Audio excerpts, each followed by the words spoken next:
কিভাবে সম্ভব যে পৃথিবীর সবচেয়ে বড় স্টিমার্সগুলোর মধ্যে একটা পুরো মাল্টি-মিলিয়ন ডলারের ভিডিও নষ্ট করে দিতে পারে?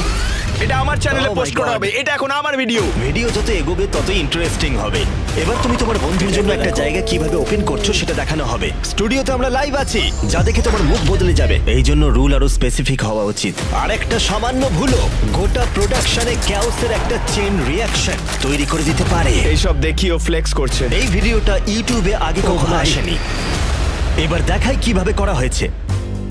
চোখের কাপড়গুলো খুলে ফেলো। আমি 100 জন কন্টেস্ট্যান্টকে ট্র্যাপ করেছি, আর তোমাদের এই স্পাইকগুলোর হাত থেকে বেঁচে পালাতে হবে, না হলে এলিমিনেট হয়ে যাবে। Good luck. এটা গেম টাইম। সাবধানে যাবে, ঠিক আছে? আর একটুখানি এগোতে হবে। চোখের কাপড় খুলবে না যতক্ষণ না আমরা বলবো। এটা বোঝা খুবই কঠিন যে এই সমস্ত ভিডিওতে বুদ্ধির কতটা প্রয়োজন হয়। দেখলেই বোঝা যাবে। তোমরা একটা দারুণ জিনিস দেখবে। নোলান বাদ চলে গেল। সবাই কেমন আছো বলো? তোমরা সবাই খুব ভালো। তোমাদের হ্যান্ডকাপ পরানোর জন্য আমি ক্ষমা চাইছি, কিছুক্ষণের মধ্যেই বোঝা যাবে। চলো আমরা ইন্ট্রোটা প্র্যাকটিস করি। একটা সামান্য ভুল গোটা প্রোডাকশনের ওপর খুব বাজেভাবে প্রভাব ফেলতে পারে। দুর্ভাগ্যবশত শুটের কিছুদিন মাত্র আগে আমি একটা ছোট্ট ভুল করেছিলাম যখন স্পিডকে আমার স্টুডিও দেখাচ্ছিলাম। এটা আমার পরের ভিডিওগুলোর সেট। সত্যি বলতে আমার মনে হয় এগুলো প্রোটোটাইপ, যদিও এগুলো শেষ নয়। আমি ভুল করে এটা স্পিডের স্ট্রিমে দেখিয়ে ফেলেছিলাম। আমি না বুঝে করে ফেলেছিলাম। আমার করার আগে ভাবা উচিত ছিল ওদের পাজল সলভ করতে হবে সিলিংটা নেমে আসার আগেই। এটা ভালো হবে, তাই না? এমনকি এদের মধ্যে একজন কন্টেস্টেন্ট স্ট্রিমে এই ট্র্যাপটা দেখে ফেলেছিল, তাই বাকি কন্টেস্টেন্টদেরও এই ট্র্যাপগুলো দেখার একটা সুযোগ থাকা উচিত। চোখের কাপড় খুলে ফেলো। তাই আমরা একটা রিহার্সাল করে কন্টেস্টেন্টদের ট্র্যাপটা দেখালাম। চ্যালেঞ্জটা শুরু হবার আগে তার সাথে ট্র্যাপটাও আমরা দেখালাম, কিন্তু একটা সমস্যা তখনও ছিল। প্রায় 45 সেকেন্ড হয়ে গেছে, এটা কি আমরা 30 করতে পারি? 35। প্রথম ট্র্যাপটা ছিল কন্টেস্টেন্টদের 3 ভাগের মধ্যে 2 ভাগ প্লেয়ারকে এলিমিনেট করার জন্য। মাত্র 45 সেকেন্ডে 46 জন প্লেয়ারের মধ্যে 34 জন প্লেয়ার সামনে এগিয়ে যাবে। ওরা যদি 45 সেকেন্ডের মধ্যে এখান থেকে বেরিয়ে যায় ওরা 100,000 জিতবে। আমরা আমাদের স্টাফকে দিয়ে একের পর এক টেস্টও করাই যাতে কন্টেস্ট্যান্টরা এই টার্গেটগুলো অ্যাচিভ করতে পারে। কিন্তু এখন আর টেস্টগুলো করার কোনো মানেই ছিল না, কারণ সবাই এর আগে একটা স্নিক পিক দেখে নিয়েছিল। তাই 45 সেকেন্ডের বদলে আমরা সময়টা কমিয়ে আনলাম মাত্র 35 সেকেন্ডে। চলো শুরু করো, করতেই হবে, দেখা যাক কি হয়। ঠিক আছে, তোমরা চোখের কাপড় খুলে ফেলো। আমি পৃথিবীর অন্যতম ডেঞ্জারাস রুমে এই 100 জন মানুষকে আটকে রেখে দিয়েছি। সিলিংটা নামাও, দেখা যাক এলিমিনেট হবার আগে কারা বাইরে বেরিয়ে আসতে পারে। সিলিং ক্রমশ নিচের দিকে নামছে। প্রথম ট্র্যাপে যখন আমরা একটা বড় সমস্যার সমাধান করলাম। Classic mister sir, beast. তুমি ওখানে কি কাজ করছো? স্পিডের সাথে ঘটে যাওয়া বিশৃঙ্খলা এই চ্যালেঞ্জে পরে বড় প্রভাব ফেললো, আর তোমরা দেখতে পাবে কিভাবে আমরা চ্যালেঞ্জটাকে একটা ট্র্যাকে নিয়ে আসি। ওর মাথার পেছনে লেগেছে। তোমরা এদিকে যাও তো, ঠিক আছে। এদিকে। আর বুঝতে পারবে কেন আমাদের এই চ্যালেঞ্জটা অন্যতম বড় একটা চ্যালেঞ্জ। তোমার কি মনে হয় আমরা পেন্টবল গেমটা কখন শুরু করব? 8:30 শুরু হবে। আচ্ছা, কতজন বেরিয়েছে? আমাদের কি ওই এক্সিটে আচ্ছা। অন্য কোনো অ্যাঙ্গেল আছে? আসলে বাস্তবে 30 থেকে 40 জন প্লেয়ার এই স্পাইক রুম ট্র্যাপ থেকে বেরোতে পারে, কিন্তু পরের রাউন্ডে পৌঁছেছে 51 জন প্লেয়ার। ভাই, সংখ্যাটা অনেক। পরের গেমটা কি হবে জানি না।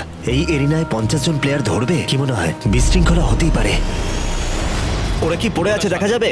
পুরোটাই সাদা রয়েছে। ওদের একটা কম্প্রেশন প্যাড, শার্ট আর প্যান্ট আছে, তাই না? ঠিক বলছি? হ্যাঁ, ওর নিচে। ওরা কি কিছু বুঝতে পারবে না?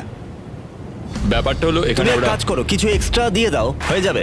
ওদের ড্রেসটা পরে কেমন লাগে একটু দেখবো আমি। পেন্টবল গেমে এমন প্লেয়ারদের দরকার যাদের আমি ঠিক আছে। বিশ্বাস করি। আমি আমার গোটা টিমকে সব সময় ক্রেডিট দিই। 3 2 1 যাও। আমরা সত্যি প্রত্যেকটা স্টেপ শুট করার আগে পরীক্ষা করে দেখি। তুমি কিছু আমি বুঝলে? কিছু বুঝতে পারিনি। আমি একদম সোজা গেছি, ব্যথা লাগেনি। মানে আমার যেন মনে হলো কেউ এসেই চলে গেল। কিন্তু পেন্টবল গান কোনো মজার ব্যাপার নয়। আমার ছোট্ট বন্ধুকে হ্যালো বলো। এই চ্যালেঞ্জের কয়েক সপ্তাহ আগে টিম ওয়াটার লাইভ স্ট্রিমে আমার 3টে শট লেগেছিল। আমার লাগলো তো, সত্যি বলতে খুবই লেগেছে। এটা ভালো ছিল না। স্ট্রিমে তোমাকে স্বাগত বন্ধু। আমার পায়ে লেগেছে। ও জোরে লাগলো মনে হচ্ছে। হ্যাঁ, তোমার কি লাগলো? প্রথমটা একটু খোঁচা লাগবে, তারপর তোমার অ্যাড্রিনালিন তোমায় কাটিয়ে দেখো, দেবে। এটাই কিন্তু আমরা আশা করেছিলাম, কিন্তু বাস্তবে ঠিক এইরকম। এটা খুব ভয়ঙ্কর। এটা দিয়ে আমরা শুট করতে পারবো না। এটা দিয়ে 6 জনকে শুট করা যাবে, আর ওরা প্রায় 10 জনকে 15 বার করে তো মারবেই। যার 3 বার পেনবল শট লেগেছিল এবং 3 সপ্তাহ পরে তার দাগ ছিল। আমি হলে ছেড়ে দিতাম, আমি চাই না কেউ আঘাত পাক। তাই আমরা পেনবল বন্দুকের শক্তি কমিয়ে দিলাম যাতে কেউ আঘাত না পায়। কিন্তু আরেকটা কাজ করা তখনও বাকি ছিল। ও ভাই, 51 জন বাকি আছে, 20 জন এগোতে পারবে। এদের মধ্যে 31 জন এলিমিনেট হয়ে যাবে। তোমরা কে কে গেমের নিয়মগুলো বুঝে পার্টিসিপেট করবে তারা সবাই আমাদেরকে হাত তুলে জানাও। সেকেন্ড ট্র্যাপে তোমাদের স্বাগত। সবাই ভেতরে চলে এসো, ভেতরে চলে এসো। এই ট্র্যাপে আরো প্লেয়ার এলিমিনেট হবে, আর বাকি গেম স্ট্র্যাটেজি আর টিম ওয়ার্ক দিয়েই খেলতে হবে। আমরা ওদের একে অপরের বিরুদ্ধে দাঁড় করাবো। এরপর তোমরা দেখতে পাবে আমাদের চ্যালেঞ্জগুলো কিভাবে সময়ের সাথে সাথে চেঞ্জ হয়, এমনকি কয়েক মুহূর্তেও। দাঁড়িয়ে থাকে ফার্স্ট প্রায়োরিটি, যে আমি এটা নিয়ে অনেক দূর যেতে পারবো না, কাজ বুঝতে পারিনি যে এটা চ্যালেঞ্জে করতে যাই হবে। হোক, চ্যালেঞ্জ এগুলো তো করতেই হবে। আমাদের যত কন্টেস্টেন্টস আছে আর যত বড় সেট আমাদের আছে, সেই জন্য আমাদের ভিডিওতে ঠিক কি কি হয় তা তোমাদের ধারণাও নেই। এরকম বড় বড় সেট তৈরি করতে গিয়ে মাঝে মাঝে 100 জনেরও বেশি মানুষ একসাথে কাজ করে, ইঞ্জিনিয়ার্স, আর্টিস্ট এবং আরো অনেকে। আর স্ল্যাক এদেরকে কমিউনিকেট করবার জন্য একটা ভালো সুযোগ দেয়। অ্যাপ অথবা কোনো ইমেল ইউজ না করেও ওরা এই সুযোগটা পেতে পারে। আরে ভাই আস্তে, আরে দেখো ও কেমন করছে, আরে ওই দেখো কি দেখছো। ভাই তোমার 30 বছর হয়ে গেছে। 27 কিন্তু 30 নয়, বুঝেছো? ও ঠিক আছে, ট্র্যাপ নাম্বার 3 তে তোমাদের স্বাগত। ট্র্যাপ নাম্বার 3 তে তোমাদের স্বাগত। আমাদের এখানে একটা ভয়েড আছে, মানে এডিটে এটা ভয়েড করে দেওয়া হবে। কিন্তু বিটিএস এ তোমরা দেখতে পাচ্ছ এরকমই দেখতে লাগে। এবার একটু আলাদা লাইটিং করা হয়েছিল। আর ভয়েড অ্যাড করা আমাদের কাছে নতুন কিছু নয়। আগের চ্যালেঞ্জগুলোতে প্রচুর গর্ত ইউজ করা হয়েছিল, আর এগুলো শুরু হয়েছিল স্কুইড গেম ভিডিও থেকে। তখন অন্য ইউটিউবারদের থেকে আমরা হেল্প নিতাম, কিন্তু এখন ভিজুয়াল এফেক্ট আর্টিস্টদের একটা ডেডিকেটেড টিম আমাদের রয়েছে, আর তারাই আমাদের চ্যালেঞ্জগুলোকে আরো বেশি ইন্টারেস্টিং করে, আমাদের কন্টেস্টেন্টদের সেফটি বজায় রেখে। আর বলতে গেলে একটা ভিডিওর পোস্ট প্রোডাকশন আলাদাই একটা ব্যাপার। তোমাদের এডিট রুমটা দেখাই, আমি তোমাদের দেখাবো কিভাবে আমি আমাদের এডিটরদের সেম পেজে রাখি। কয়েকজন লেখে তোমরা আমার ভয়েস ওভার চেনো, অন্যরা এডিট করে দেখো অনেকটা লাগছে পাইলট প্লেন চালাচ্ছে, প্রচুর জিনিস চলতে থাকে। আর এখানেই স্ল্যাক বট কাজ করে। আমি একটা প্রশ্ন জিজ্ঞাসা করব, এই ট্র্যাপ ভিডিওটা কখন আপলোড হবে? আর এটা আমাকে উত্তর দিল আমার সমস্ত মিটিং থেকে ইনফরমেশন জেনে, অন্য টিম থেকে, ওয়ার্ক স্ট্রিমস থেকে, ডকুমেন্টস আর চ্যানেলস থেকে। এখানে সবকিছু সিঙ্ক করা থাকে। যাই হোক, এইমাত্র আমি স্ল্যাক ইউজ করলাম। এবার ভিডিও রিভিউ করব। আমাকে যখন শুটের মাঝখানে ভিডিও রিভিউ করতে হয়, আমরা স্ল্যাক ইউজ করি কমিউনিকেট করতে। এমনকি তুমি যদি কোনো ইম্পর্টেন্ট মিটিং এ থাকো, সেখানে নোট নেওয়ার প্রয়োজন নেই, কারণ স্ল্যাক কনভারসেশন সামারাইজ করে দেবে আর নোটও করে নেবে। এমনকি পরের স্টেপটাও সাজেস্ট করে দেবে। যেমন ধরো, আমি যদি সুরক্ষা নেবার ব্যবস্থা সম্পর্কে জানতে চাই, আমার বার্নিং হাউস ভিডিও সম্পর্কে, আমাকে শুধুমাত্র প্রোডাকশন চ্যানেলটাকে স্ক্যান করতে হবে আর স্টান্টে কোন সেফটি সুরক্ষা নিয়েছি সেটা শুধু বলতে হবে। ব্যাস হয়ে গেল। আমাকে অনেক মেসেজ স্ক্রলও করে দেখতে হবে না, আমাকে সব এটা সামারাইজ করে দেবে। আর যদি তোমরা জানতে চাও বড় ভিডিও বানাতে স্ল্যাক আমাদের কিভাবে সাহায্য করে থাকে, এই কিউআর কোডটা স্ক্যান করো অথবা ডেসক্রিপশনের লিংকে ক্লিক করো, আর তোমরা জিতেও নিতে পারো $1 লাখ একটা অংশ, যেটা আমরা এদের মধ্যেই কাউকে দিয়ে দেবো। কিউআর কোডটা স্ক্যান করো অথবা ডেসক্রিপশনের লিংকে ক্লিক করো। আমাদের থার্ড ট্র্যাপ প্রায় তৈরি হয়ে গেছে। এটা দারুণ হতে চলেছে। গ্রিন টিম খেলায় অনেকটা এগিয়ে গেছে, ওরা খুব বুদ্ধি করে স্ট্র্যাটেজি ইউজ করে দেখেছে।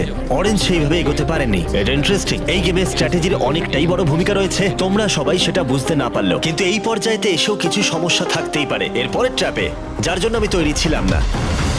এই জন্য আমাদের রুল স্পেসিফিক হওয়া দরকার। আমার মনে হয় এটা আমাদের আবার করতে হবে। সত্যি বলতে আমরা এখানে একদম প্রথমবার এসেছি আর পুরো চোখের কাপড় ছাড়া দাঁড়িয়ে আছি। এটা সত্যিই দারুণ। যেমন তোমরা মেন চ্যানেলের ভিডিওতে দেখো, রুল এক্সপ্লেন করার বদলে আমার ছেলেরা সেগুলো দেখিয়ে দেয়। কিন্তু ভালো করে দেখলে আইডিয়াটা ভয়ঙ্কর বলে মনে হবে, কারণ এখানে এটা সবকিছুই নষ্ট করে দিতে পারতো। যদিও আমাদের ট্র্যাপগুলো খুব ভালো করে পরীক্ষা করে দেখা হয়, আর সেটাও অনেক রকম ভাবে, তাই যদি কন্টেস্টেন্টদের না বলা হয় কিভাবে খেলতে হবে, তাহলে ভুল হওয়ার ঝুঁকিও অনেকটা বাড়বে। ওঠো, ওঠো। ওঠো, ওঠো। ও! আরে না! যেরকমটা তোমরা মেইন চ্যানেলের ভিডিওতে দেখো, তোমার তুমি এখন জিতে গেছো। তোমার এই ট্র্যাপটা পেরিয়ে ফাইনাল 4-এ পৌঁছে গেছিল, আর এখানে এসেই আমরা ভুলটা করে ফেললাম। দাঁড়াও, আমরা থামিয়ে দিলাম কেন? কারণ ও বসেছিল। এটা একটা বড় সমস্যা ছিল। আমি একটু এদিকটা এসে দেখি, রিপ্লেটা একবার দেখতে হবে। এই জন্য রুল আরো স্পেসিফিক হওয়া দরকার। টপ ডাউনটাই সবচেয়ে ক্লিয়ার। স্লো হয়ে গেছিল, তাই জন্যই পড়ে আচ্ছা, গেছে। তাহলে তুমি কি রিপ্লেটা আর একবার চালাতে পারবে? আসল সমস্যা হলো যে আমি বুঝতে পারিনি এই চ্যালেঞ্জটা এতটা ঝুঁকির হয়ে যাবে। সেটা জানলে আমার ভালো হতো, তাই থামাতে হলো। আমরা যদি সৎ থাকতাম, তোমার পড়ে যাওয়ার আগেই ও এলিমিনেট হয়ে যেত। ফুটেজগুলো রিভিউ করতে গিয়ে বুঝতে পারলাম যে প্রোডাকশন থেকে যদি এটা বন্ধ না করে দেওয়া হতো, তাহলে বায়ার্ন টোমারকে আগেই ফেলে দিত। কারণ আমরা রুলগুলো বলে দিইনি। তাহলে কি কন্টেস্ট্যান্টদের নিচে নামিয়ে প্র্যাকটিস করাবো? কি বলছো বলো? দিনের শেষে এই গেমে সততাই সব থেকে বড় জিনিস। কিছুক্ষণ পরে আমরা রুলগুলো এক্সপ্লেন করব বলে সিদ্ধান্ত নিলাম, আর ট্র্যাপটা আরেকবার চালানোর। যদি তুমি হাতে আঘাত পাও, তাহলে সাপোর্ট করার জন্য হাতটাকে আর পাবে না। যদিও এটা পারফেক্ট ছিল না, তবু এটা ন্যায্য সমাধান ছিল। তুমি আমাদের হাত তুলে জানাবে যে তুমি খেলার নিয়মগুলো মানবে। টোমার তোমাকে এই দিকে লোড করব, আর বায়ান তোমাকে ওই দিকে।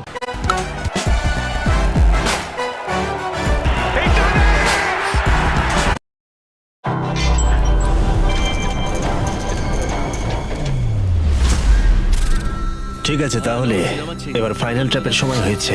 যদিও আমি এটা বলতে পারি না, ওরা জানে না কি হবে, তাই আমি এক্সপ্লেন করে দেখবো। এই চ্যালেঞ্জটা খুবই সিম্পল। প্রত্যেক কন্টেস্ট্যান্ট শুরু করবে 3টে গ্লাস হার্ট দিয়ে, যেগুলো তার সামনে রাখা আছে। ওরা ইচ্ছে মতো অন্যের গ্লাস হার্টে শুট করতে পারে ক্যানন বল দিয়ে।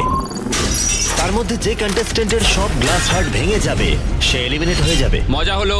শেষে যে কন্টেস্ট্যান্ট পড়ে থাকবে সে জিতে নেবে $1,00,000 একটা ট্রফি। কিন্তু বেশিরভাগ চ্যালেঞ্জের মতোই এটা তৈরি করতে কয়েক মাসের প্ল্যানিং লেগেছিল। আমরা 10টা ডিফারেন্ট ভার্সন ট্রাই করে দেখেছিলাম, আর কয়েক মাসের ব্লুপ্রিন্ট তার সাথে আইডিয়ার পরে এই অসাধারণ সেটটা আমি আর আমার প্রোডাকশন টিম একসাথে তৈরি করেছিলাম। ঠিক এইরকম। ব্যাস, এক্সপ্লেন করা হয়ে গেল, অনেকটা মজাও হলো। দেখা যাক কি হয়, কে আগে বেরোবে, কিভাবে ডিসাইড করব। আমরা টোমারকে দিয়ে শুরু করব, কারণ ফার্স্ট, সেকেন্ড, থার্ড, ফোর্থ সব কটা রাউন্ডের উইনার। মেইন চ্যানেলের ভিডিওতে ক্যারামেল প্রমোট করব। হ্যাঁ, একবার ট্রাই করে দেখতেই পারি।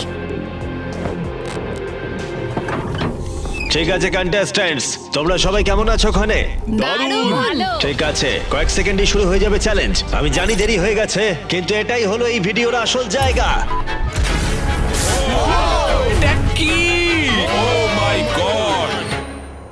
নাবো আস্তে আস্তে নাবো।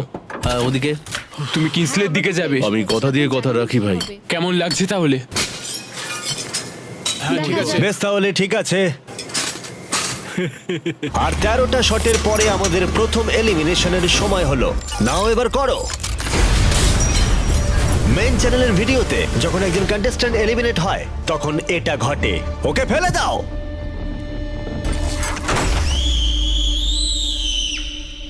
যাই হোক, বেলি বাইরে বেরিয়ে এসো।